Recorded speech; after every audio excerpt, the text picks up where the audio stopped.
예, 박근혜 대통령과 새누리당 김무성 대표, 원유철 원내대표, 새정치민주연합의 문재인 대표, 이정걸 원내대표가 내일 오후 3시 청와대에서 오자회동을 하기로 합의했습니다. 양측이 한 발씩 물러나면서 다행히 테이블은 차려졌는데 서로 강조하는 의제가 달라 또 한 번 진통이 예상되고 있습니다. 황태순 평론가, 강훈식 동국대 교수 두 분 모시고 자세한 얘기 나눠보도록 하겠습니다. 어서 오십시오. 네, 안녕하세요. 예. 자, 방금 저희들 기자들이 이산가족 상봉 소식도 전했는데 예. 남북 관계는 좀 나아진 것 같습니다. 하지만 예. 정치권은 굉장히 좀 국정교과서를 비롯해 여러 문제로 어수선한데 예. 마침 내일 네. 오자 회동이 청와대에서 열리게 됐습니다. 예. 그런데 예. 자, 오자냐 삼자냐 이거 가지고 또 야당하고 신경전을 벌이지 않았습니까? 네. 결국 오자로 이제 가닥이 잡혔습니다. 예. 황 평론가님 그렇게 중요합니까? 3명 만나고 5명 만나는 게? 아, 이거 야당 대표로서는 굉장히 중요하죠. 예. 야당 대표 입장에서는 가급적 가능만 하다면 예. 대통령하고 여당 대표도 빼고 둘이만 만나서 그야말로 국가 운영은 대통령과 야당의 대표인 문재인 둘이서 하는 것이다 네. 하는 것을 아마 국민들에게 각인시키고 싶을 거예요. 어. 그래서 양자회담을 더 원하겠습니다만 현실적으로 예. 여당 대표 껴야 되니까 3자 회동하는데 예. 대통령이 처음에 청와대에서 제이하기는 5자 회동. 왜냐니까 지금이 정기국회 중 아닙니까? 또 예산국회 있지 않습니까? 예산국회 있고 또 모든 것이 입법화되어야 되니까 대통령과 정부 입장에서는 청와대 입장에서는 원내대표까지 다 포함시키자. 5자 예, 회동 예, 제의했고 예. 그다음에 문재인 대표 아니다 3자 회동으로 하자. 다시 수정 제의했고 그러나 또 그 내부에서 또 좀 약간 혼선이 있었고 잠시 후에 말씀드리겠습니다만은 어쨌든 결론적으로 5자 회동됐는데 안 그래 제가 찾아봤어요. 2013년 9월에 예. 기억하시겠습니다만은 9월 16일 당시 박근혜 대통령, 황우여 대표, 또 야당의 김한길 대표 예. 3자 회동 예. 90분 동안 청와대 사랑제에서 있었습니다. 근데 국회 사람들. 예. 처음에 회동을 하자고 제의를 갖다 했던 것은 김한길 대표였거든요. 근데 그걸 3자로 하느냐 5자로 하느냐가 무려 45일을 싸웁니다. 한 달 반을 갖다 3자로 하느냐 5자로 하느냐 예. 싸움 끝에 그때는 김한길 대표가 주장했던 3자 회동 쪽으로 가닥을 잡았어요. 예. 그래서 3자 회동했습니다만 90분 동안에 계속 설전만 벌이다가 결렬되었던 뭐 그런 예가 있습니다만 예. 이번에 5자 회동 이것도 보면 아마 그렇게 순탄하게 가지는 않을 것이다. 예. 대통령 입장에서는 어쨌든 뭐 청년 일자리 창출, 노동개혁 등 이런 예. 특히 이제 국회에 대한 어떤 협조를 구하는 그런 예. 그러니까 대통령은 나는 일을 하려 예. 한다라고 제안을 할 것이고 예. 문재인 대표 입장에서는 무슨 소리냐 지금 국사교과서에 어떤 국정한 문제 이건 아니다라고 아마 거기서 전선을 형성할 것이기 때문에 아마 어떻게 보면 살벌한 내일 5자 회동이 될 가능성이 크다 보고 있습니다. 예, 분위기는 잠시 좀 살펴보도록 하고요. 저기 이제 이 3자 회동 문재인 대표가 역제하는 과정에서 이정걸 원내대표가 좀 소외된 느낌을 받았나 봅니다. 그렇죠. 이 당내 민주주의에 문제가 있다 이런 이야기도 했는데 당시 조금 그 최고위원 긴급 최고위원을 했다는데 이정걸 원내대표의 의사를 물어보는 상황이 아니었나 보죠. 어떻습니까? 그렇죠. 이제 이게 사실은 당 구조라든지 또는 이제 그 어제 회담 전후로 3자 5다 이 논란들을 좀 전체를 좀 보시려면 몇 가지 포인트가 있습니다. 실제로 문재인 대표는 야당 대표이기도 하지만 동시에 대선 주자거든요. 근데 보통 대통령을 선거 메이커를 하면 제일 좋은 거는 대통령 후보가 이렇게 야당 대표가 같이 지면에 딱 2장의 사진이 나오는 게 최고로 좋습니다. 이제 그래서 그 회담이 되는 게 제일 좋죠. 그러니까 야당의 입장에서는 또 문재인 대표 측의 입장에서는 아마 그렇게 추진하는 게 가장 효과적이었을 거라고 보여지고 또 반대로 청와대의 입장은 그렇게 2명, 3명이 하는 게 아니라 한 5명을 놓고 방미성과를 쭉 브리핑해 주는 그림이 가장 좋았을 겁니다. 아까 이제 말씀하셨던 그때도 최경환 원내대표였거든요. 황우여 당대표, 최경환 원내대표를 꼭 넣으라는 게 청와대의 요청이었어요. 그러니까 실제로 이제 늘 그런 국면들이 반복되는 거고요. 근데 이 프로세스를 보면 청와대에서 문재인 대표한테 먼저 제안을 했을 겁니다. 근데 문재인 대표한테 직접 하지 않고 이제 비서실장한테 하거든요. 그러면 비서실장이 당대표한테 보고하고 이걸 막 공유하지는 않습니다. 그러면 이제 최소한의 당의 전략회의에서 자, 어떻게 해야 할 거냐 청와대에서 이런 요청이 왔는데 이런 입장들을 내게 됩니다. 그런데 이제 그 과정에 원내대표랑 상의하는 툴은 사실 없습니다. 그런데 보통 관례대로는 어떻게 했냐면 당대표가 원내대표한테 전화를 해서 이러이러한 게 제안이 와서 이렇게 하려고 합니다. 때는 뭐 5자 회담이 왔는데 제 생각은 3자가 좋겠습니다. 이런 입장을 좀 공유를 하게 됩니다. 같이 전략회의는 안 하거든요. 당대표의 입장과 일정에 대해서. 근데 이제 그 과정이 빠져 있었다라는 거죠. 그러니까 이정걸 원내대표는 적어도 내가 들어가는 문제인데 이런 걸 나랑 상의해줘야 되지 않느냐라고 충분히 그럴 수 있었다고 보여지고요. 그런 면에서 보면 아직 좀 두 대표 당대표와 원내대표 사이에 원활한 커뮤니케이션은 안 되고 있다. 최근에 보면 여야 모두 이 당대표와 원내대표 사이가 100% 완전히 좋다 이렇게 좀 그런 상황이 아니잖아요. 이런 것 같아요. 예전에 원내대표 우리나라 대한민국의 첫 원내대표는 돌아가신 김근태 의원이 2004년에 첫 원내대표입니다. 그 전에 원내 총무라 그랬어요. 원내 총무라 그래서 원내 총무는 당 대표나 당 그땐 총재가 많았습니다. 예, 예. 당 총재가 임명하는 임명직이었습니다. 그러나 이제 2004년부터 참여정부 이제 일단 예, 예. 17대 총선 끝나고 나서는 그야말로 의회 민주주의를 활성화시킨다 하는 취지에서 예. 과거 원내 총무를 의원들이 그야말로 자유 경선을 통해서 원내 대표를 의총에서 선출하다 뽑게도 보니까 있죠. 예. 어느 당이나 이제 투톱 시스템이에요. 그러니까 당 대표가 원내 대표를 지휘할 수 있는 입장에 서 있지를 못합니다. 어떻게 보면 엄격하게 얘기하면 당 대표가 원내 대표는 쌍두마차예요. 예, 예. 쌍두마차고 예. 당 대표는 전당대회를 통해서 뽑는 것이고, 그다음에 특히 야당 같은 경우는 어떻게 보면 사무처나 일단 전당대회도 중요하지만 더 중요한 게 현역 의원들이거든요. 예, 예. 의총을 통해서 뽑히는 게 원내 대표이다 보니까 엄밀하게 딱 투톱인데 이번 같은 경우는 물론 이종걸 원내대표가 마침 그 시음에 예. 수원에 가 계셨대요. 그래요? 수원에 가 예, 계시는 예, 거는 아까 예. 말씀하셨던 최고 긴급 최고회관 때 참석을 못했으나 예. 못했다 하더라도 그건 문재인 대표가 잘못하신 거죠. 왜냐하면 청와대에서 일단 제안이 5자 회동으로 하자 왔으면 예. 당사자인 이종걸 원내대표에게 양해를 구하든지 3자 회동으로 수정 제의를 하려면 예, 예. 아니면 이종걸 원내대표 말씀대로 뭐 아예 거부를 하든지 예, 예. 이렇게 했었어야지. 그런 식으로 일방적으로 이종걸 원내대표의 의중도 묻지 예, 않고 예, 예. 확인도 안 한 상태에서 예. 3자 회동으로 수정 제의했던 건 잘못된 것인데 알겠습니다. 바로 바꿔서 결과적으로 5자 회동 됐으니까 맞습니다. 잘 됐죠. 자, 형식의 이야기를 해봤고요. 내용 이야기를 좀 해보겠습니다. 자, 일단 박근혜 대통령은 방미 성과와 정기국회 입법 사안 의제로 삼을 것으로 보이는데 야당은 아무래도 국정교과서 문제 이야기를 다룰 수밖에 없을 것 같습니다. 자, 박근혜 대통령은 이번 회동을 통해서 어떤 국정교과서 이 블랙홀에서 빠져나오고 싶을 것 같은 생각이 드는데 네. 야당은 또 그렇지 않지 않습니까? 자, 방금 뭐 굉장히 긴장되는 모습, 충돌이 우려된다 이런 네. 이야기도 했는데 예. 어떻게 예상하세요? 저는요 이번에 그 5자 회동을 갖다 제의를 갖다 박근혜 대통령이 18일 네.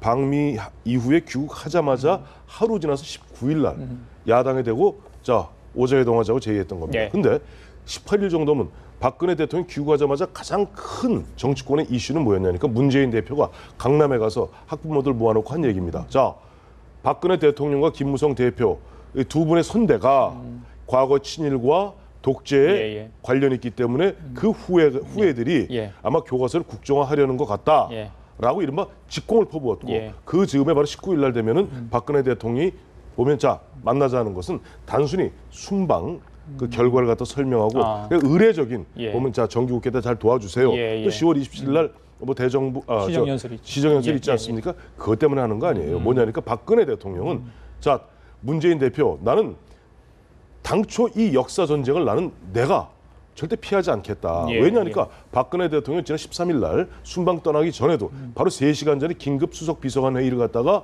맞습니다. 열었죠. 예. 그래서 뭐라고 그랬습니까? 자, 교과서 역사 교과서의 국정 교과서 국정화 이것의 어떤 필요성 그리고 역사적 배경 이런 것을 오히려 수석 비서관들한테 대통령이 설명을 했어요. 그리고 예. 너희들은 이러한 기조에 따라서 나는 이런 기조로 가니까 예. 어떤 신발끈, 군화끈을 단단히 동여매라. 예.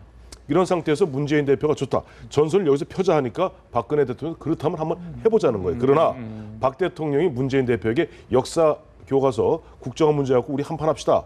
이렇게는 얘기 못 하거든요. 그러니까 어떻게 얘기하냐니까 자 보면 이번 정기국회 협조, 예. 예. 다음에 경제 살리기, 예. 청년 실업 우리 극복 이런 일을 나는 하겠다니까 야당이 도와주세요. 예. 근데 문재인 대표는 백이문백 내일 들어와서 아마 교과서 국정화 철회 문제를 집요하게 예. 아마 짐작컨대 예. 2013년 당시에 예. 김한길 대표가 박근혜 대통령에게 90분 동안 무려 10차례 걸쳐서 사과하라. 예. 국정원 댓글 개입 사과하라. 예. 사과 얘기만 중창 10차례 했거든요. 내일도 아마 네. 문재인 대표 그렇게 할 겁니다. 그래요. 그것은 박근혜 대통령이 사실 원하는 바입니다.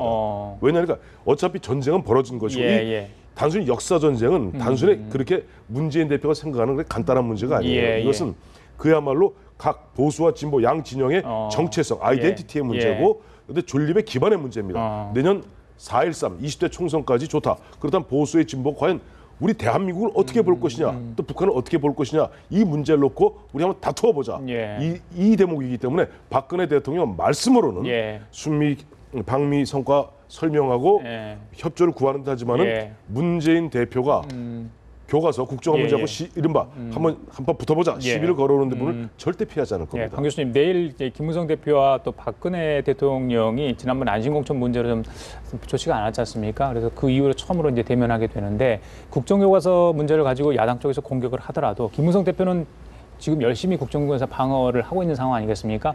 먼저 나서서 박근혜 대통령 나서서 방어를 할 것 같은 느낌인데 그 부분 어떻게 보세요? 김무성 대표는 이번 회담에 사실 얼핏 보면은 회담 성과가 가장 없는 분이거든요. 미리 예측컨대 얼핏 보면은 왜냐하면 말씀하신 것처럼 대통령은 일정 정도 이번 국면에 자신감을 가지고 계신 거예요. 그러니까 국정교과서 문제 정면 돌파하겠다는 생각으로 아마 영수회담을 야당에서 하자는 게 아니라 지금 청와대에서 하자고 한 거거든요. 그러니까 이 문제가 토론될 걸 알고 계실 거라고 보십니다. 근데 이제 이럴 경우는 두 가지의 경우 수가 있는데 하나는 그냥 각자 자기 입장들만 쭉 이야기하고 나오시는 경우가 있고 뭔가 회담 성과를 만들어낼 경우도 있죠. 회담 성과를 만들어낼 경우라는 것은 박근혜 대통령 입장에서는 이 문제를 정면 돌파하겠다라는 거죠. 그러니까 그런 국정교과서 문제는 정면 돌파를 할 텐데 이제 그렇게 보면 손익이 이미 일정 정도 예측컨대 대통령은 이 문제를 뭐 대통령이나 야당이 1, 2등의 순위를 가질 거고 3위는 김무성 대표가 이제 셋을 굳이 따지면 아마 하지 않을까 싶은데 그럼에도 불구하고 김무성 대표도 이미 예측된 성과가 있다. 그건 뭐냐면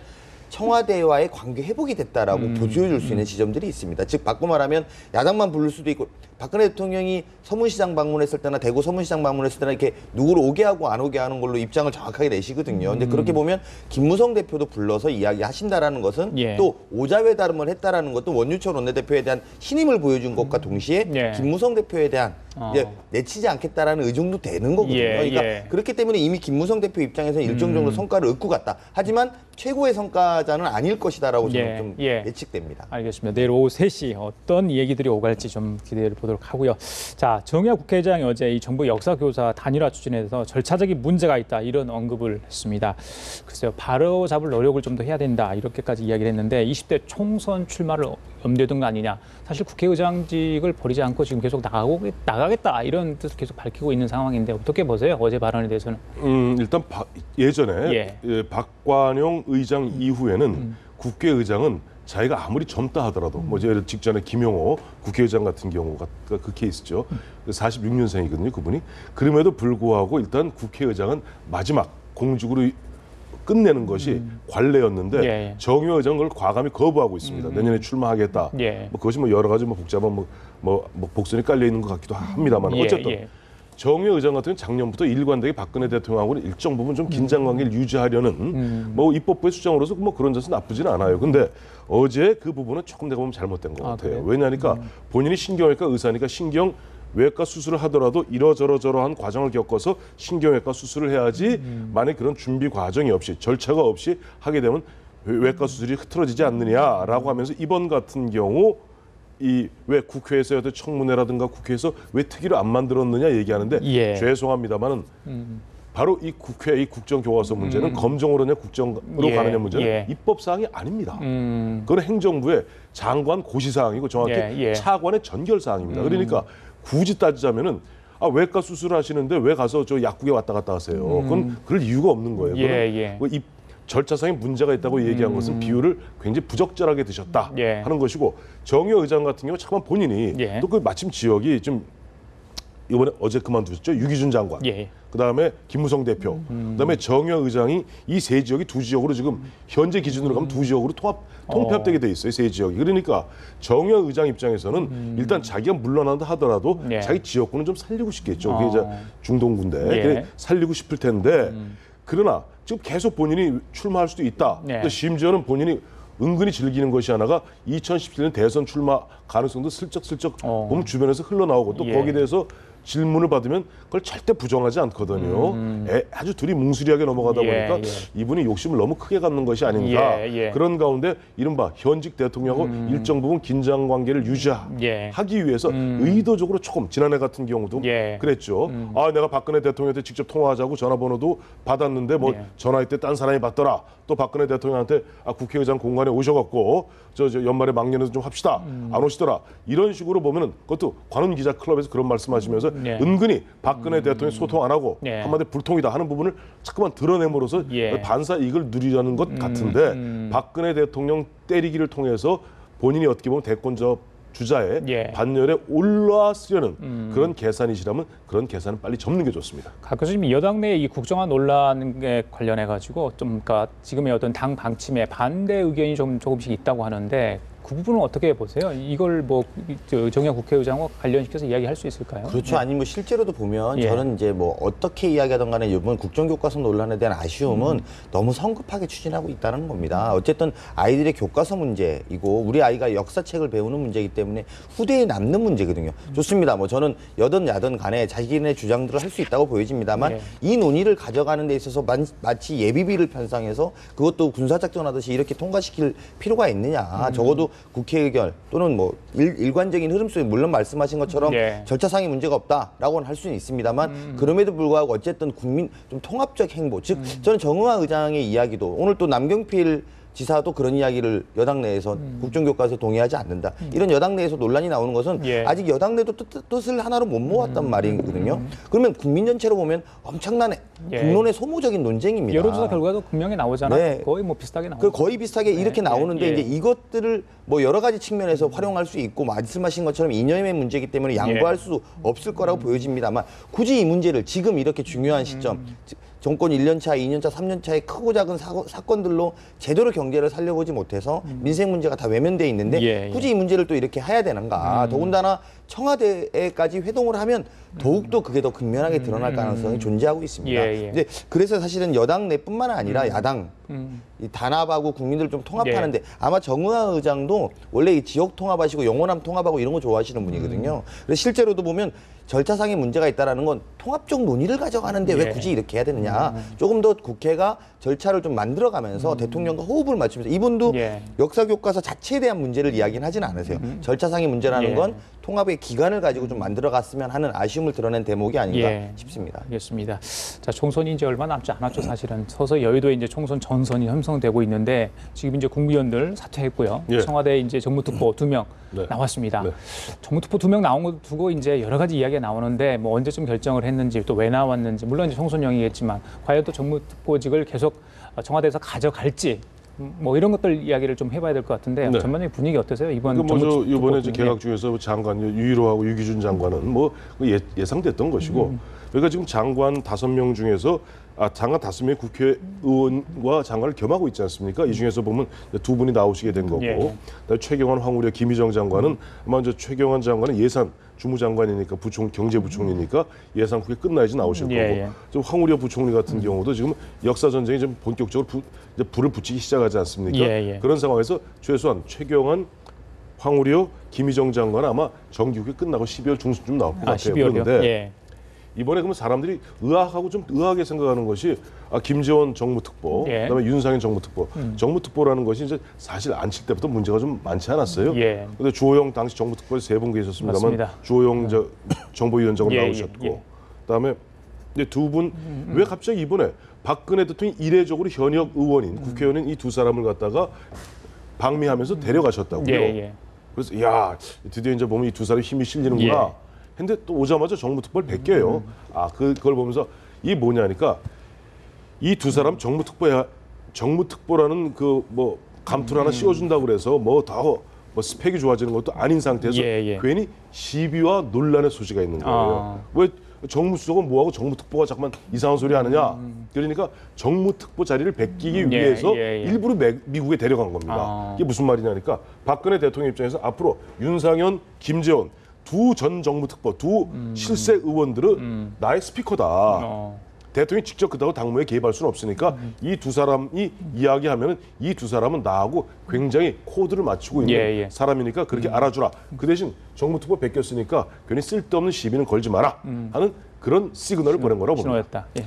근데 뭐 저는 이제 이런 지점은 좀 지적해야 될 것 같습니다. 유기준 장관, 전 장관이죠. 유일호 의원 두 분 다 장관하고 물러나셨는데 7달 만에 물러나신 겁니다. 최근에 버락 오바마가 5년 동안 같이 근무했던 교육부 장관을 옆에다 놓고 퇴임하면서 이분이 한 공적을 쭉 말씀하는 것들이 관례로 만들고 있습니다. 미국 대통령이 공적을 말한 이유는 지난 몇 년 동안 이분이 해왔던 그 분야, 교육 분야의 업적들을 쭉 이야기했는데 도대체 이 2분이 지난 7개월 동안 뭘 했는지를 잘 모르고 또 갑자기 이렇게 그만둘 수 있을 만큼 일이 한가했던 건지도 궁금합니다. 즉 바꿔 말하면 개각과 내용의 절차가 준비되어 있었겠지만 사실은 좀 더 절차를 만들어가면서 이 문제 또한 국민들이 납득할 만한 이러이러한 사정 때문에 때문에 나옵니다. 그러면 처음부터 들어가지 마라. 들어갈 때는 그 정권 끝까지 할 것처럼 들어갔거든요. 예. 근데 지금 나올 때는 7개월 만에 슬그머니 이렇게 그것도 사실은 외교안보 라인 교체와 동시에 진행됐다는 것에 좀 아쉬움이 좀 든다 이런 예, 생각이 예, 좀 들고요. 근데 그럼에도 불구하고 어쨌든 이렇게 좀 나올 분들은 좀 나와서 총선 체제로 가는 것들은 어떤 예, 큰 예. 흐름에서 뭐 부정할 예. 수는 없을 거라고 예. 보여집니다. 알겠습니다. 자, 지금까지 황태순 평론가 그리고 강훈식 동국대 교수와 함께 얘기 나눠봤습니다. 말씀 잘 들었습니다. 예.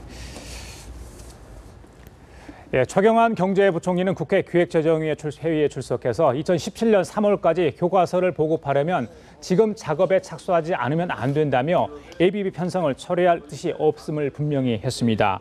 최 부총리는 역사 교과서 발행 체제 전환이 올 10월에 결정됐기 때문에 올해 예산 편성 시 예측 불가능했던 사안이라며 ABB 편성 사유에 해당된다고 밝혔습니다.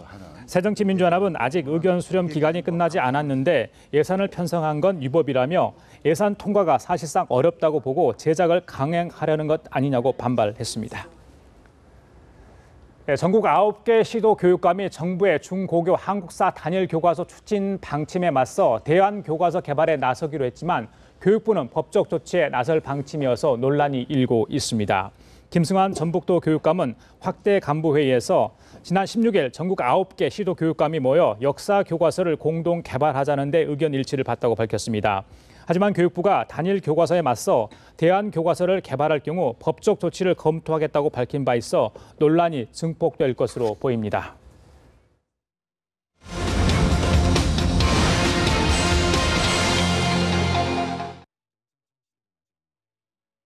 예, 출범한 지 벌써 3년째를 넘어선 세종시, 어느새 교육도시로 급부상했습니다. 세종시 교육의 현 주소와 앞으로 교육정책 방향은 어떨지 최교진 세종시 교육감 모시고 자세한 말씀 나눠보도록 하겠습니다. 어서 오십시오, 교육감님. 네, 안녕하세요. 바쁘실 텐데 이렇게 스튜디오 나와주셔서 감사드리겠습니다. 고맙습니다. 예.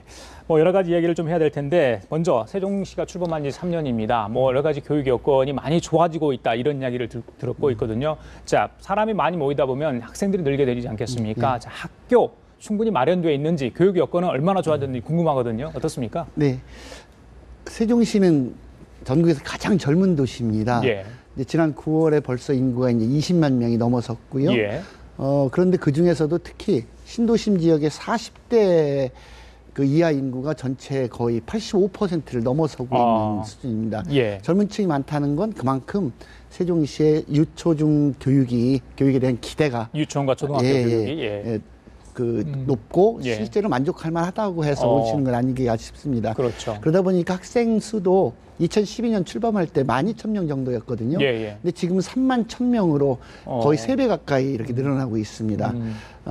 이에 대비해서 저희는 2030년까지 학교를 166개를 지을 예정이고 예. 올해까지 이제 58개 학교를 개교했습니다. 예. 특히 올해 한 해만 30개 학교를 개교해야 하는 그런 어려운 경우도 있었죠. 예. 이렇게 저희가 준비를 잘 해나가는 가운데 공립 유치원 비율이 다른 시도에 비해서 굉장히 높고요. 예. 그다음에 우리 지역에는 모든 학교가 스마트 스쿨 정비를 완전히 갖추어져 있고, 예. 그다음에 전국 최초로 과학예술 영재학교가 있고, 또 이제 국제학교도 있고, 예. 특성화고등학교도 있습니다. 예. 그래서 학생들이 폭넓게 선택해서 갈 수 있는 여지가 있다고 보입니다. 이 학부모님들이 자녀 교육 시기에는 전혀 네, 걱정을 안 하셔도 되겠네요. 그런데 이제 아무래도 도시가 새로 형성되는 시기다 보니까 입주 시기하고 그 개교, 그다음에 통학거리 같은 것 때문에 학교별로 학생 수 불균형이 나타나는 게 현실입니다. 그래서 어쨌든 저희는 최대한 수요 예측을 정확하게 해서 제때 학교를 개교할 수 있도록 앞으로도 준비를 최선을 다하도록 하겠습니다. 알겠습니다. 자, 교육 정책 몇 가지 얘기 좀 나눠볼까요? 정부의 유아교육법 시행령 개정안에 대해서 찬반 의견이 굉장히 엇갈리고 있습니다. 교육부는 아무래도 교육재정 악화 등을 이유로 단설 유치와 증설 굉장히 까다롭다, 좀 어렵다, 이렇게 힘들다 이런 입장인데 최 교육감께서는 이 적극적으로 좀 반대를 하고 있는 상황 아니겠습니까? 네. 그 이유에 대해서는 설명을 좀 해주세요. 이건 저희 세종시로서는 특히 심각한 문제인데요. 원래 이제 박근혜 대통령께서 그 유아교육 발전 5개년 계획을 세울 때 단설 유치원을 확대하겠다고 정책을 이미 발표한 바가 있습니다. 근데 현재 이제 공립 유치원을 초등학교 전체 4분의 1 수준으로 설립하도록 되어 있는 것을 8분의 1로 반으로 줄이겠다는 겁니다. 이렇게 되면 신설 공립 유치원 수가 줄어들게 되죠. 예. 근데 우리나라 전체 그 공립 유치원에서 학생들을 수용하고 있는 비율이 20% 정도입니다. 근데 OECD 평균 68%가 넘어서고 있어요. 아직도 많이 부족한데 낮출 수 없다는 거죠. 세종시가 다른 데보다 굉장히 높지만 그래서 단설 유치원이 22개나 되는데 그렇지만 지금 현재 2,000명 정도가 높은데도 다 진학을 하지 못하고 대기하고 있는 상태거든요. 그리고 겨우 추첨해서 어떻게 단설 유치원에 됐다 하더라도 집이 멀어서 부모님이 차로 보내줘야 되는 경우도 있고 이런데 현재 상황에서도 이렇게 어려운데 이 숫자를 반으로 줄여버리면 특히 세종시 같은 경우에는 그야말로 유치원 대란이 일어날 것이 불보듯 뻔하기 때문에 유아교육법 시행령 개정안은 반드시 처리해야 된다는 게 세종시로서는 정말 절박한 입장입니다. 알겠습니다. 자, 그리고 이 전국적으로 누리과정 예산 편성을 두고 이 교육부와 시도교육감들이 이제 대치를 하고 있는 상황인데 저 일선 교육감들의 의견이 어떤지 모르겠습니다만 일단 최 교육감님께서는 어떤 생각을 갖고 계신지 궁금하거든요. 이 부분은. 거의 이 부분은 전국 시도, 17개 시도 교육감들이 거의 똑같은 어려움을 겪고 있는 거죠. 원래 그 누리과정 자체는 유치원에 다니는 학생이든 어린이집에 다니는 학생이든 공평한 교육과 보육 기회를 주겠다는 정책이고 대통령의 핵심 공약이었습니다. 그래서 이 공약은 잘 지켜져야 된다고 생각하고 있습니다. 근데 그것이 처음에 2012년 만 5세를 대상으로 했다가 이제 드디어 작년부터 3세부터 5세까지 이제 확대가 된 거죠. 그런데 그 예산을 애초에 국가에서 책임지기로 했던 것을 올해는 그나마 이제 목적 예비비 해가지고 일부 주고 나머지는 이제 그 지방채를 발행하게 해서 해결했거든요. 그런데 관계번영이 이제 지방재정법 시행령을 개정해가지고 전액을 시도교육청에서 감당하라는 겁니다. 쉽게 얘기하면 저희 세종시에 저희가 원래 교육청이 감당해야 될 유초중 학생이 고등학교 학생까지가 3만 1,000명입니다. 근데 어린이집 학생들이 한 8,000명 돼요. 근데 어린이집은 현재 저희 관할이 아니고 시에서 이렇게 모든 걸 하게 돼 있는데 결국 어렵게 확보한 3만 명의 예산을 가지고 4만 명에게 교육정책을 해라. 이 얘기는 교육의 질이 떨어질 수밖에 없다는 것을 명확하게 이야기하는 것이고요. 그래도 저희들 이렇게 되면은 실제로 유초중고가 한꺼번에 정말 정상적인 교육이 되지 않냐고 꼭 필요한 교육 사업을 축소하거나 포기하게 될 테고 이렇게 되면 결국 공멸할 거 아니냐. 심지어 이제 경기도나 또 어려운 지역에서는 아예 편성 자체가 불가능하다고 이야기하기도 합니다.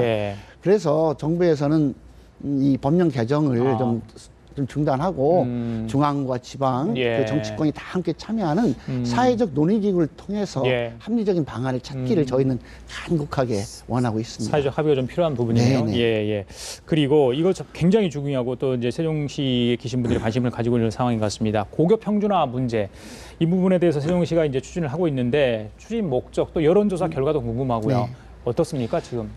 일반적으로 일반계 고등학교가 5개 정도가 넘어가면 거기서 벌써 서열화가 생기기 시작한다고 하고 서열화에 따른 입시 경쟁이 생길 수밖에 없고 그리고 출신 학교에 대한 학벌의식 같은 게 부정적으로 생긴다는 게 일반적입니다. 그런데 세종시가 현재 일반계 고등학교가 10개가 됐습니다. 내후년에 13개 학교가 되고 계속해서 그다음에 18개가 되고 이렇게 계속 늘어나게 돼 있거든요. 그래서 지금이 문제가 발생하기 전에 고교 평준화 하는 것이 맞겠다 이렇게 생각해서 추진하고 있는데 다행히 그 지난번에 전문 여론조사기관에 의뢰해서 여론조사를 했는데 어떻게 기준인 60%를 확실히 넘어서 76.7%로 높은 지지율을 보여주셔서 첫 관문은 일단 통과했습니다. 그래요? 이제 이후에는 이제 해당 조례 개정안 마련해서 입법 예고하고 시의회에 상정해서 처리하는 절차가 남아 있는데 무엇보다도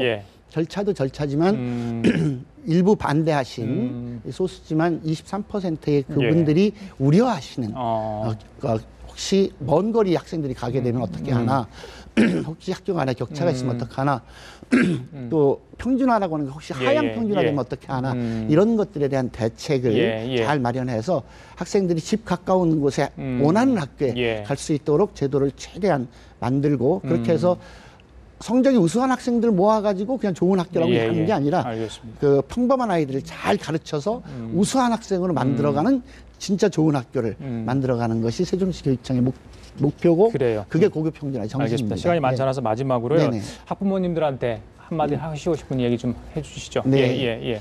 그 교육을 정말 교육청에서도 열심히 합니다만 교육청 혼자 할 수 있지 않습니다. 학부모가 함께 해주셔야 되고 지역 공동체가 함께 해주셔야 됩니다. 그리고 우리 교육은 내 아이가 아니라 우리 아이들 모두를 함께 행복하게 하려고 할 때 내 아이도 덩달아 행복해질 수 있다는 것을 꼭 기억해 주시고 함께 해주셨으면 고맙겠습니다. 알겠습니다. 지금까지 최겨진 세종시 교육과 함께 얘기 나눠봤습니다. 오늘 말씀 감사합니다. 잘 들었습니다. 네, 고맙습니다.